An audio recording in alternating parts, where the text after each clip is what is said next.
Good morning or afternoon, depending on where you are, and welcome to today's webinar presented by our IVC region in Milwaukee, Wisconsin. My name is Steve Everly, and I'm the Associate Vice President of Advancement for the Ignatian Volunteer Corps. I'm so pleased to be joined today by Service Corps members, friends, and so many interested guests. For any newcomers with us here today, the Ignatian Volunteer Corps harnesses the expertise of individuals 50 years old or above who have the passion and commitment to direct their attention to the issues impacting our world. Service Corps members use their time and expertise to give back and make a difference. They are leaders of change, offering vital resources to organizations, churches, and schools that are at the heart of struggling communities. Corps members are sustained by IVC through their commitment to Ignatian spirituality and to the community that they create with one another. Seeking the presence of God in each person, they bring their stories back to one another in community to reflect, enrich, teach, and learn. I'm so pleased to be joined by Monica Maher, Director of IVC Milwaukee, and our special guest today, Father Zach Presutti, a Jesuit of the USA East Province. This year, the global Jesuit community, companions and friends are celebrating the 500th anniversary of the conversion of the life of St. Ignatius of Loyola, the founder of the Society of Jesus. Joining with the Jesuits, our IVC communities across the country are reflecting on the life of Ignatius and reading Pope Francis' book, Let Us Dream, The Path to a Better Future. It was the words of Pope Francis that inspired Monica to invite Father Zach to be with us today. So let me turn it over to Monica now, who will begin our program. Thank you, Steve. Yes, it was Pope Francis's words that inspired me. Pope Francis wrote this book to give us a positive perspective and a broader horizon for coming out of the pandemic. These words, he said, "This is a moment to dream big, to rethink our priorities, what we value, what we want. Come, let us talk this over. Let us dare to dream." I was really excited by that invitation, and I started to think about people who have dared to dream and what we might learn from them. And immediately, Father Zach Presutti came to my mind. I met Father Zach a couple of years ago when he came to Milwaukee to meet with a small group of us that were interested in criminal justice reform. And Father Zach's vision, his enthusiasm, and the tremendous things that he's accomplished really inspired us. And I hope will also inspire you all today. So I'm very delighted to have Father Zach with us today and to welcome Father Zach. And let me begin by telling you a little bit about Father Zach. So Father Zach was born and raised in Belmont, a small town in Western New York. He met the Jesuits while studying for the diocesan priesthood at Canisius College in Buffalo. He then entered the Jesuit novitiate in Syracuse, where he did apostolic work in the local jail and supported victims of domestic violence and sexual abuse in an emergency shelter. During first studies, he obtained a master's in clinical social work at St. Louis University, training at the local state correctional facility, offering individual and group therapeutic interventions to men detained in administrative segregation, which is solitary confinement. After graduating, Zach founded Thrive for Life Prison Project in New York City, which we will hear more about today. 2 years after that, Zach opened Ignacio House of Studies in the Bronx, a transitional supportive living community for formerly incarcerated students as they continue their academic formation post-incarceration. Zach next earned a master's in divinity at the Jesuit School of Theology of Santa Clara University in Berkeley. And prior to the pandemic, he was offering weekly individual and group pastoral counseling at San Quentin State Prison and monthly retreats in other California correctional facilities. Father Zach is currently offering sacramental ministry at the Church of St. Francis Xavier in New York City and is a chaplain in the New York City Department of Corrections. So Zach, welcome. It's wonderful to have you with us today. I'm so delighted. And so let's begin with a brief overview of Thrive for Life Prison Project. Can you tell people about it? Sure.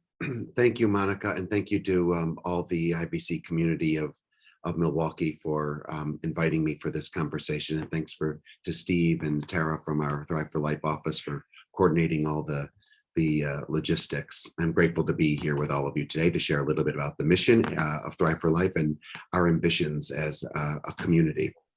So let me just share my screen, if that's okay, and we'll go from there. Can everyone see the screen okay? I can see it. Great. So just to give everyone a little bit of an overview about Thrive for Life, our mission is to transform lives behind and beyond the prison walls.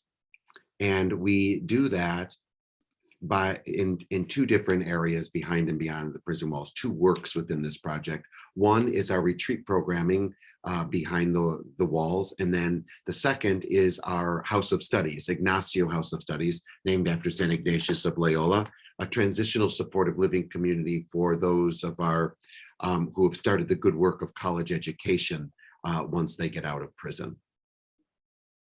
And as many of you probably already know, the very staggering statistics in our own country of incarceration. Over 2.2 million people, men, women, and children, are locked up behind the walls of our jails and prisons. 600,000 come back into community or are released back into the community each year. And embarrassingly, 43 will go back within 1 year. 70% will go back within 3 years.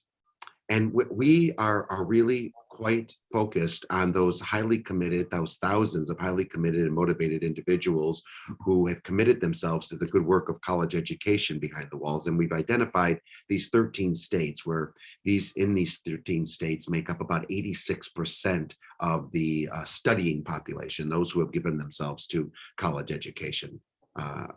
Behind the walls. You see Wisconsin is one of them. So people like Jarrell, we met Jarrell while he was on Rikers Island, went in and out of Rikers Island actually for most of his early adult life. And then he joined our retreats behind the walls where we offer the spiritual exercises of St. Ignatius of Loyola, 18th annotation for those who are familiar with the exercises.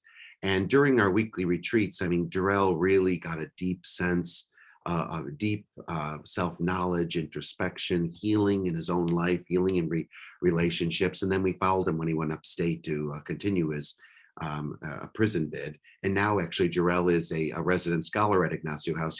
Next semester will be his last semester in his MBA program at Mercy College, one of our university partners.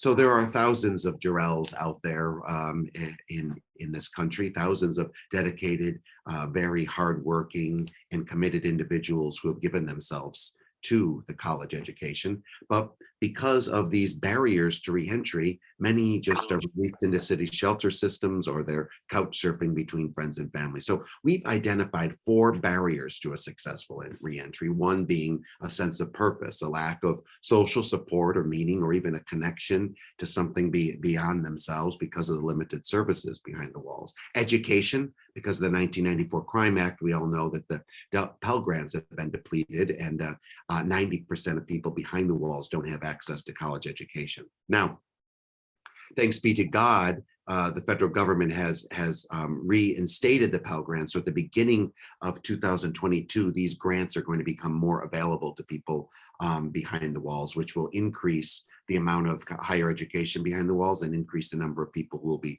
able to give themselves to the good work of college education. And 54% go back and go into the city shelter system right after incarceration. It's not a surprise that they're 10 times more likely to be homeless. And in 2020's Harvard review stated that 65% of jobs require a college education. It certainly is no surprise that they're 10 times or 7 times more likely to be unemployed.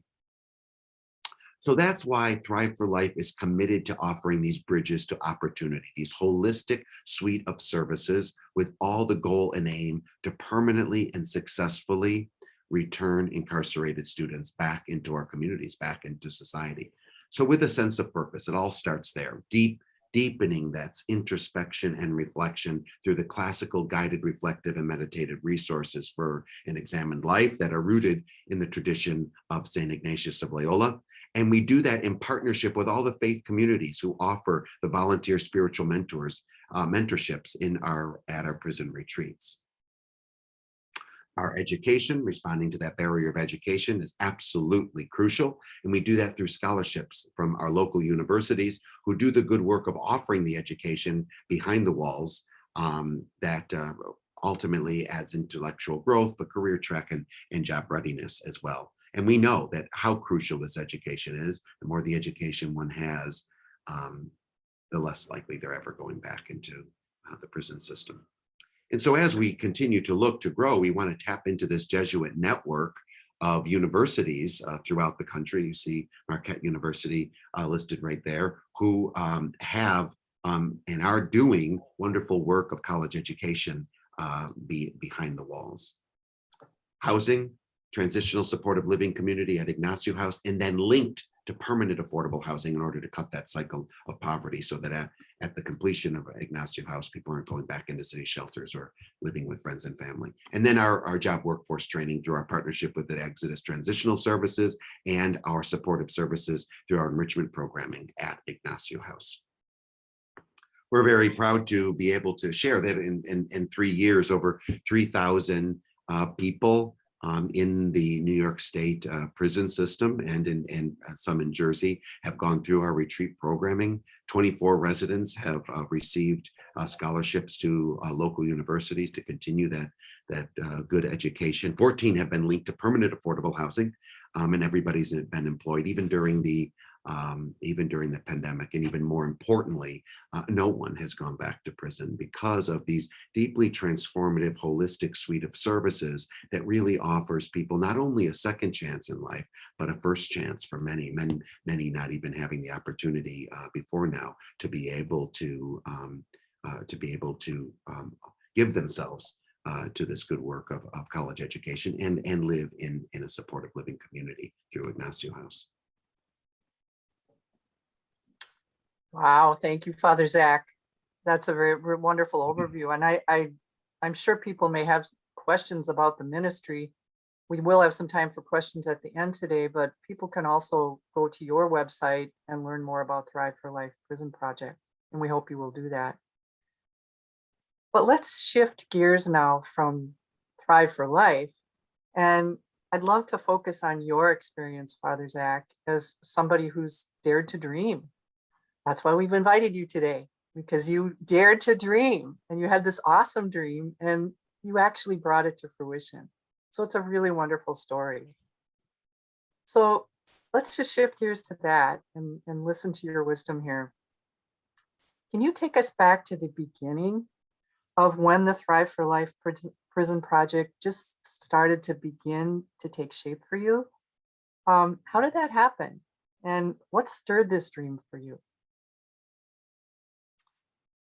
You know, Monica, I mean, I think that at the outset, I think that it's important to say that I think so much of this has been really the work of the Spirit working in and through countless individuals in community, stirring people's imagination and creativity, innovation, which was incredibly life-giving to my own life. But I would say that the dreaming of what Thrive for Life could become really started and had its beginnings through relationships with our brothers and sisters behind the walls. And for me, that really dates back all the way to my time in the novitiate, when the novice master asked me to go to the local jails to visit people in the Onondaga County correctional center.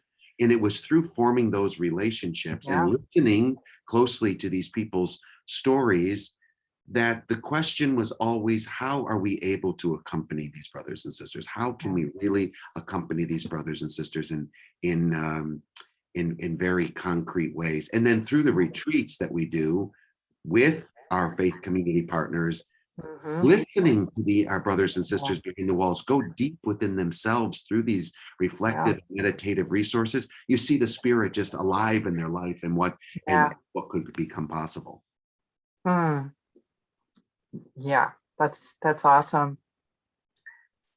So this dream started to form through those connections and through just being heart to heart with people and feeling what they were up against, I'm sure, and just seeing their goodness, seeing their possibility.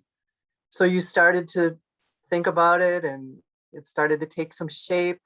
Took a while, not a long while though. This really has happened rather amazingly quickly from the way it seems. But like all big dreams, you must have encountered doubts and obstacles along the way. No dream happens and just happens. There's always bumps on the road.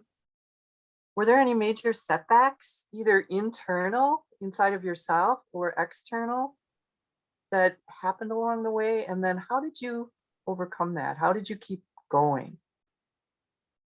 Well, I mean, Monica, to be honest with you, I think that one of the major moments of challenge for me, for our community, was the pandemic. First of all, you don't usually have a budget line for a pandemic, right? So I mean, I think I had everything flashing before me in the midst of when we were right at beginning the pandemic. But I think the challenge is really important to be mirrored by the consolation, and that is this: that we got started because of an opportunity that people believed in the dream that we have. You know, we were going into the prisons, we were offering these retreats, we were listening closely through this accompaniment with the retreats, and a foundation gave us a grant and said, if you go get X amount of money more, we'll match that. And that was the beginning kind of the incorporation of the nonprofit. And believing in that consolation, believing in the belief that other people trust us and that care about us and support us and wouldn't let this mission down. And then the moment of consolation was when we started Ignacio House. We started Ignacio House 6 months prior to the shutdown. And here's the consolation that comes from Ignacio House. It's that this all got started because a group of nuns believed in us. Okay. They allowed our men coming out of prison to live with them. A Jesuit community right here in New York, in Brooklyn, they took in some of our guys as they were coming out of prison to live with them prior to Ignacio House. So when the pandemic hit and when things were really kind of bleak and dark and we wondered where we were going, I really had to trust in those early moments of consolation, those early moments when these families believed in us and gave us a start through our incorporation as a nonprofit. And then all these people that believed in us as we were preparing to open up Ignacio's, that took in our eyes before we even had Ignacio's. I had to trust in that community of collaborators and partnerships, that this mission was much more than me and writing a grant, or much more than me and giving some type of talk. This was really the work of the Spirit, and the Spirit gives, never dies. Awesome. So as you're describing this, Zach, what it feels like to me is the dream began to reach other people and they began to enter the dream. They entered the dream with you and they entered generously, and their generosity then built the dream with you. And now the dream is carrying on in a larger way because of that invitation and people's yes. And then that yes strengthened you and, continues to strengthen you, and all that.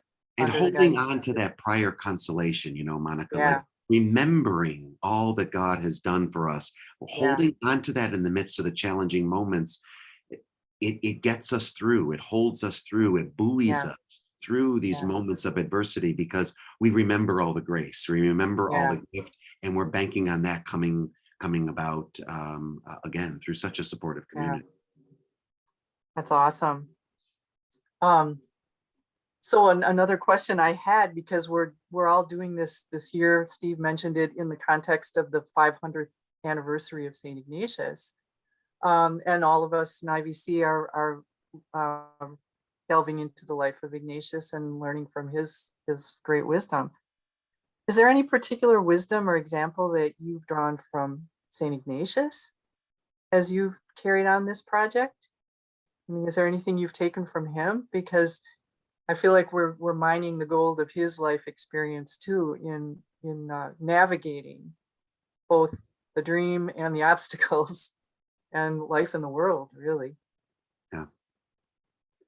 You know, one of the images of Ignatius that I try to hold on to and really try to delve more deeply into for my own life, but also for the life of our Thrive for Life community. It's that moment of the convalescence on the bed after the cannonball hits, after he's brought back to his to the family home. You know, he made a fundamental decision in his life, and that was what was he going to feast on during that convalescence? What was he really going to nourish his life with? And as we know from the autobiography, you know, he was given this book of the life of the saints and the life of Christ. And through his imagination and dreaming of what it would be like to be like Francis and Dominic, and to live Christ of great, to live a life of great humility like Christ, it completely changed the trajectory of his life. And what I mean by this is that when the cannonball hit, Monica, he didn't go back to the same road that he was on. Yeah. He was open enough to new possibilities, new feedback, new horizons, and understanding himself more deeply and what the invitation was from the Spirit. So that is one. And then the second is that I think it's very important to understand that Ignatius's conversion did not happen in isolation, or it did not happen just, you know, God and him talking to one another. But this happened in community. He was surrounded by his family during the convalescence. As he set out on the road, he met companions along the way at the university. He met companions and the beggars and the prostitutes, and all these people completely and utterly enriched his own life and deepened that own conversion and trust that he had in what God was doing. So the community that surrounds us in the midst of a conversion, the community that surrounds us in the midst of our journey of faith, I think is incredibly important, because nothing happens in isolation, and nothing happens just because of me and some deep insight I have. It happens with us all together, you know? Yeah. That's awesome. That's awesome, Father Zach. I hear that too. I think also myself with Ignatius's life is he had this dream, he had this conversion, he did turn, but he didn't have a complete roadmap of where he was going to go. He had to continually discern. He had to continually listen. He had to continually return to prayer. And so I see that in your ministry too. It's organic. There's a great capacity for this to expand, but it's really a daily walk with discerning where the Spirit's taking you next and staying faithful to that. I take consolation from that kind of an image, because sometimes we don't know what we're doing. We don't know where we're going next, but we know that we're being led. So I see that in your ministry as well. Strong. You've already sort of addressed this, but I had this other thought here about the kind of dreaming that we're talking about, the kind of dreaming that Pope Francis is inviting us to. He's really dreaming in the Spirit. You mentioned that. It's not just thinking up some great plan, and you know, it's something more than that. And I always feel like when we talk about engaging with the Spirit, there's a absolute given that graces will be given to help us. And you've mentioned some of those, but I think it helps to listen for those graces. So what kind of graces have you received, do you think, by engaging in this dreaming with the Spirit, and maybe the graces that you see are being given to others through this? You know, that is a really great question, because I mean, really, the graces really are abundant. They really are abundant. I mean, having the eyes to see them and hear them and encounter them is important as well. But you know, I think for me, Monica, one of the things that is absolutely true is that the lives of the brothers and sisters that I've encountered behind the walls have given life to my religious life. Their lives have animated my religious life. They've given my religious life meaning. They gave my theological studies meaning. They have completely and utterly changed my whole understanding of what I live for, or what I want out of life, or what I'm looking for.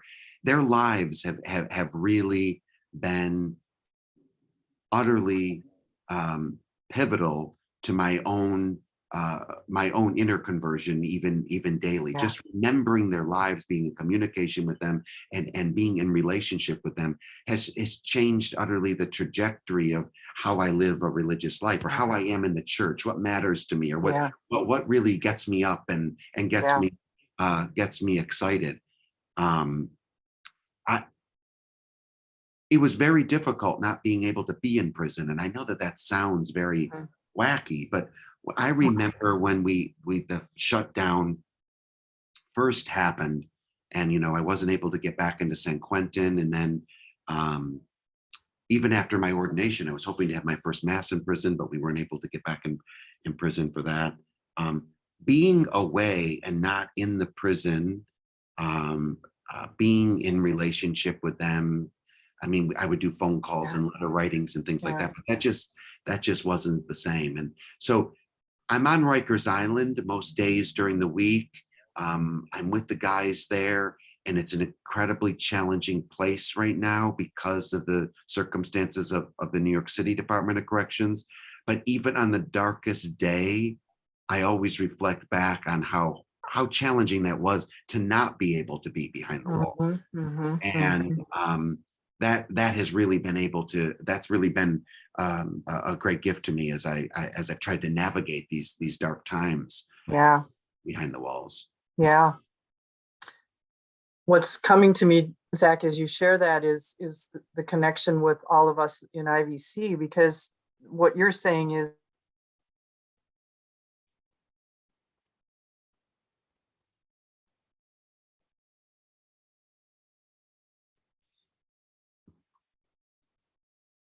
understanding of who you are, of what are people, or to any people that are suffering in some way. So I'm just thinking, internet going out here. Can you hear me? I think I exited for a minute. I can hear you now, Monica, but some of what you just said was. I know. I'll see if I can say that again. Just as you were speaking, Father Zach, it really came to me that the way you're describing your own conversion by proximity with people, that what happens when you engage with real people, how that deepens and opens up the meaning of the gospel and the meaning of our call in the world and the meaning of life, is such a similar calling to what we invite through IVC, because it's about proximity. It's about going places and meeting people that you might never meet. It's about being real with people. It's about sharing stories. And so I'm just thinking about our IVC calling as well as yours. And I know that some in New York, some of our IVC members are serving with you. Can you say a little bit about that? Like what are IVC members doing with Thrive for Life? Oh, we actually right now we have two. They have certain job descriptions and everything, but I mean, what they really do is they bring a wealth of wisdom and experience. It's certainly professional experience, but deep faith with them into this community. Their professional experience and expertise is absolutely vital to what we're doing. I mean, what would we do without them? But they have a lot of experience and wisdom from their years of faith, but also their years in the professional cycle. One of the things that I really value about the two of them is that they really go all in. I mean, they're all in. They're just absolutely all in on the mission, and they push us on our ambitions and our initiatives and what we'd like to do. This isn't seen as a volunteer opportunity for them. This is they're a part of the community, and they hold a leadership role within the community, and that's been absolutely vital for us. Yeah, that's awesome. That would be a great dream of mine, that IVC members across the country could partner with you and engage with this ministry Absolutely. that you're doing, because it's something that just it's just a wonderful thing. Couple more questions, Father Zach, and then we'll take some questions from the participants today. Can you tell us where now, this is an unfolding dream, right? It's growing, and it's developed from the original thing you started with inside the prison to the Ignacio House of Studies project, which is huge.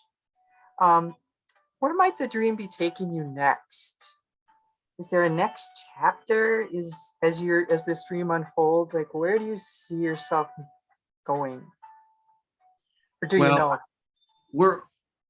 we're really excited about opportunities to build some more Ignacio houses around the country. And one of the very exciting places is right in Milwaukee in Wisconsin.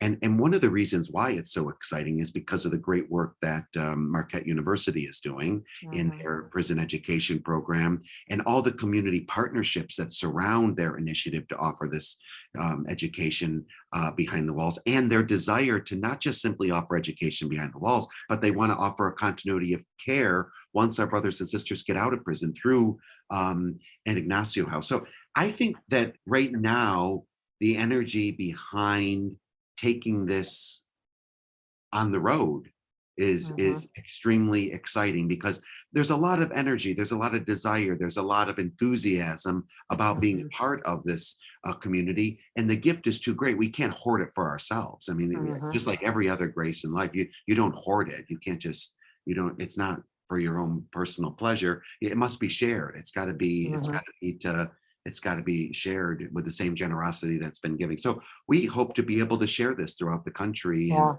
areas that are ready to start the work behind the walls, and also start the work beyond the walls through our Ignacio House programming. Yeah, that's awesome. I know you are. Father Zach was just in Milwaukee talking with us again, because it is very exciting that a partnership is developing with Marquette. And I don't know if people have a real good idea, Father Zach, of what the Ignacio House of Studies is. We mentioned it in your introduction, but maybe just say something about that, because that is a growing edge of this ministry. So what is a house of studies? Where did you get that idea? And what does it look like? Yeah, tell us a little bit about it. Sure. Yeah. I mean, as many of you know, education is a huge part of the mission of the Society of Jesus. I'm sure you know that through the many Jesuit institutions, higher ed, secondary ed, even grammar schools.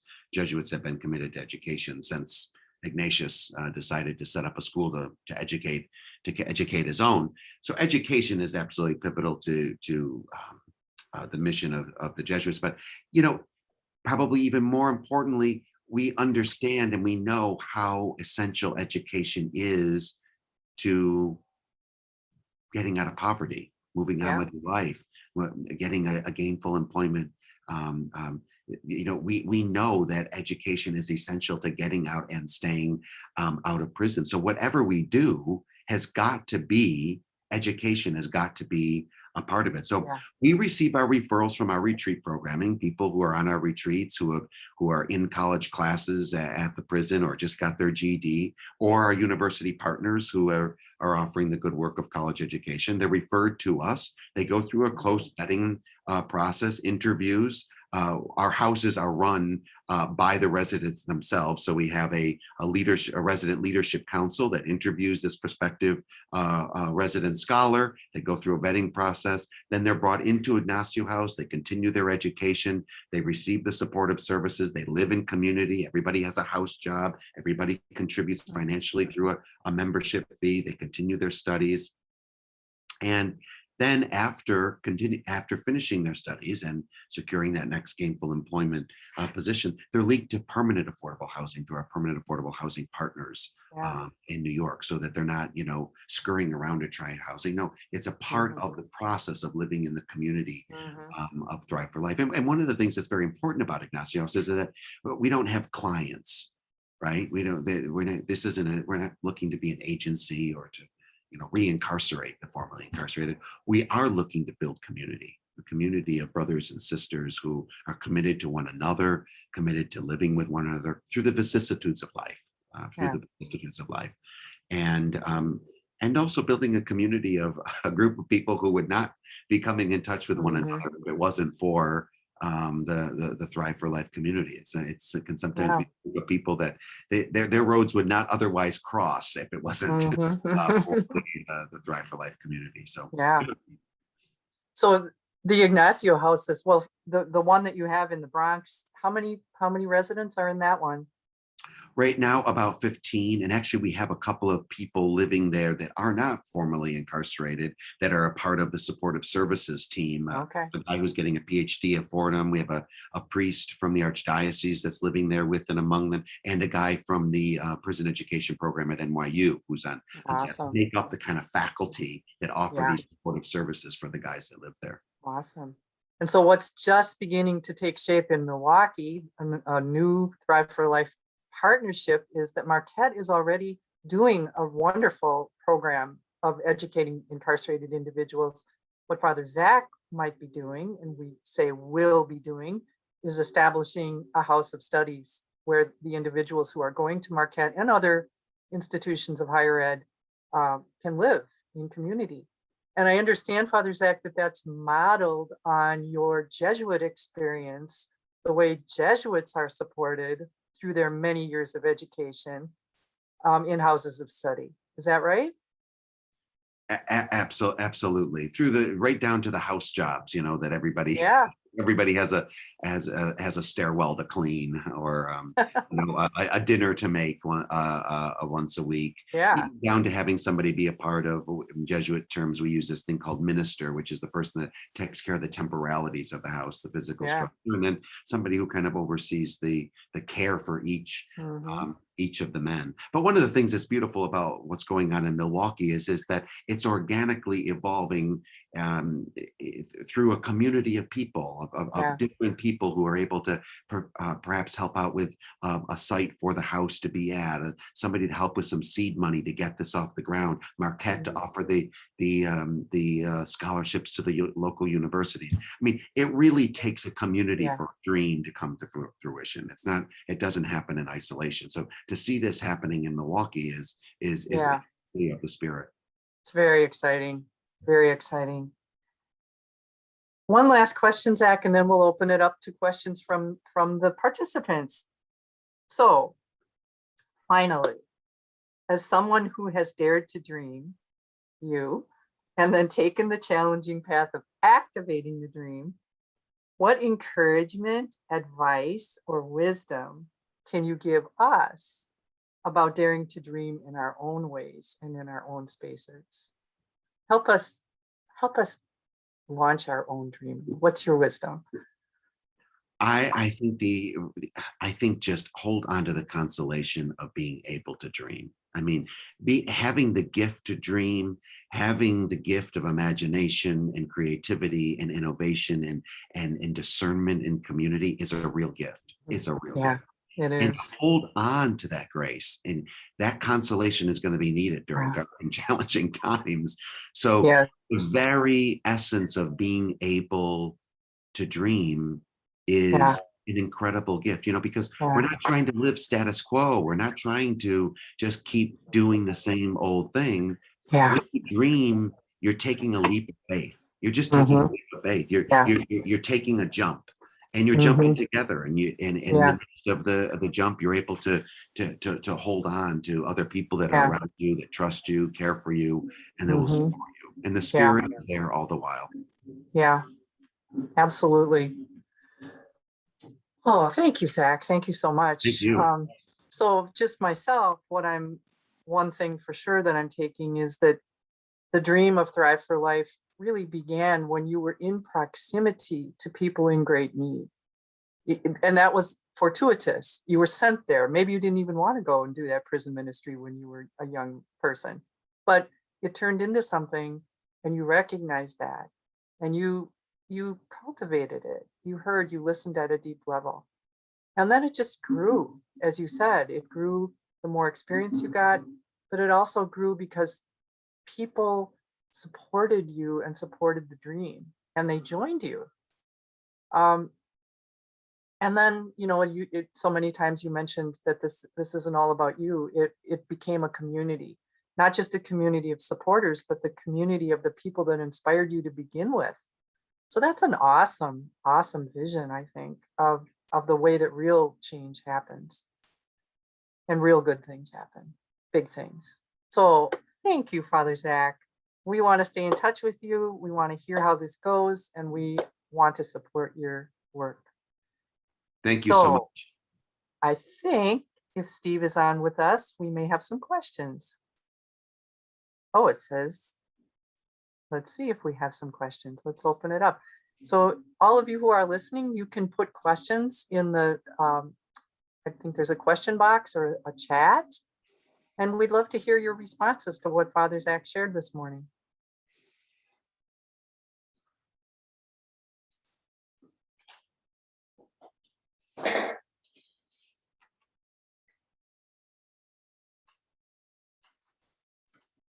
Well,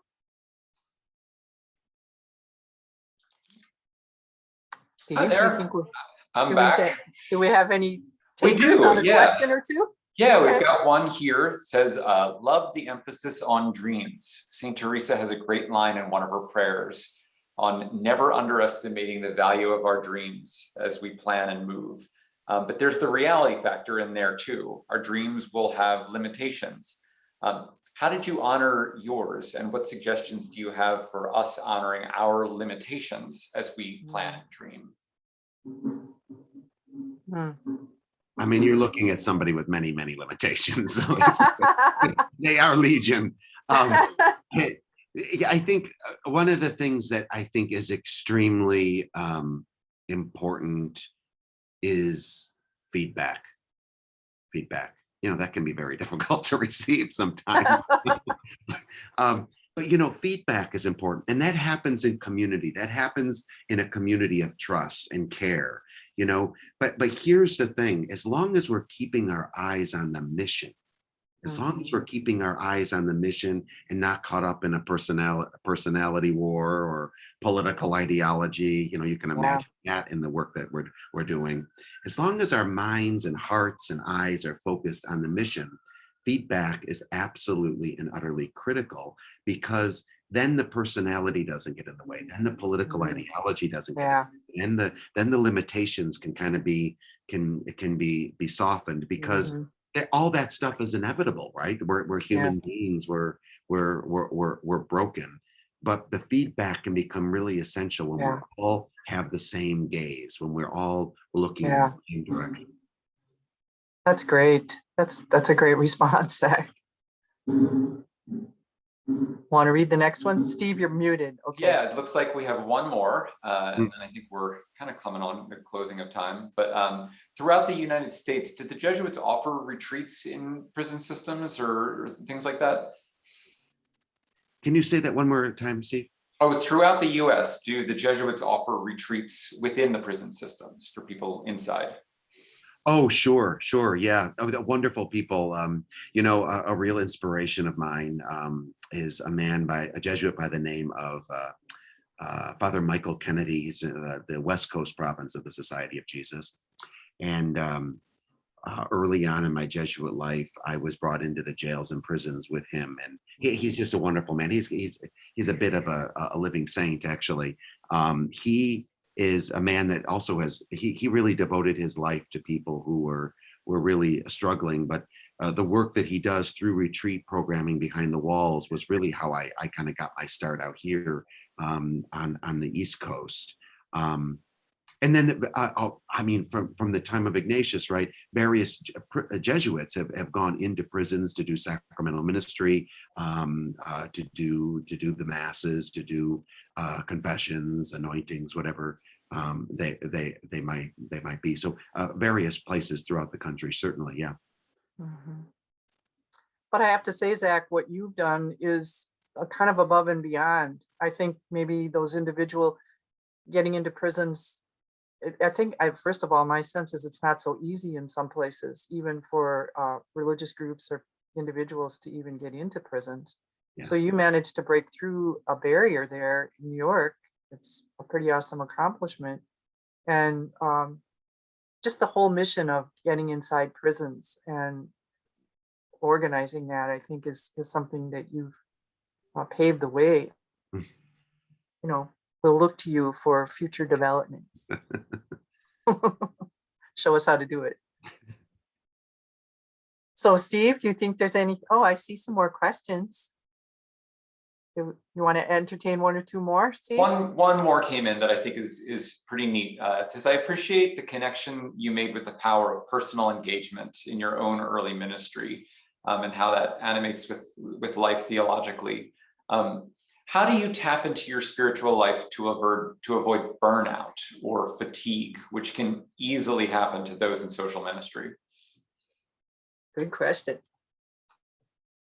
I mean, that's another probably important feedback to get. You know, you got to have friends in this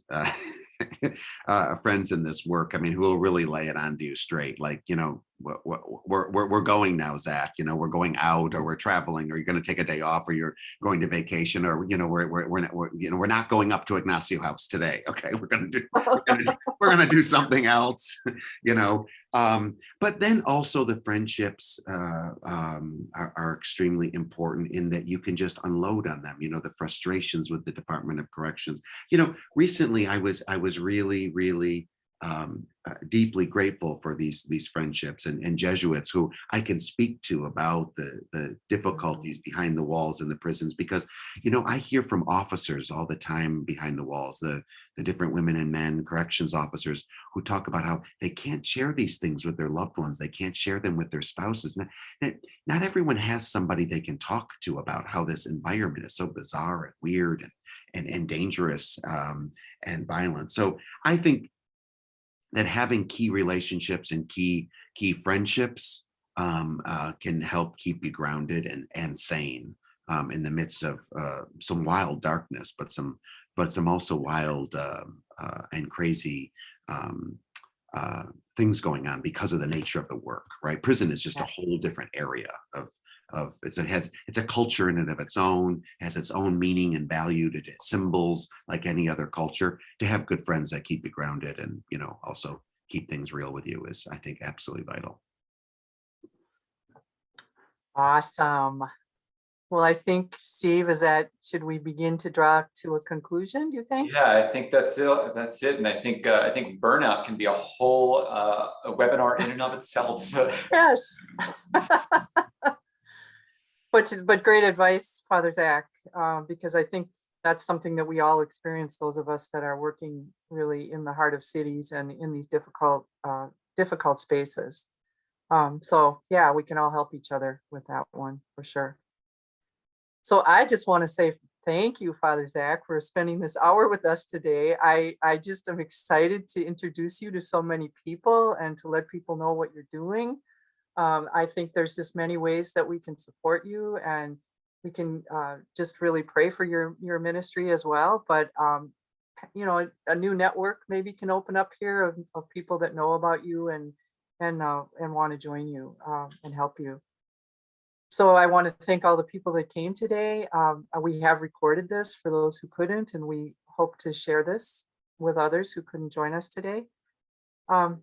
Father Zach, do you have any parting words? I'll offer a little blessing as we go, but do you want to say any goodbyes or anything from you?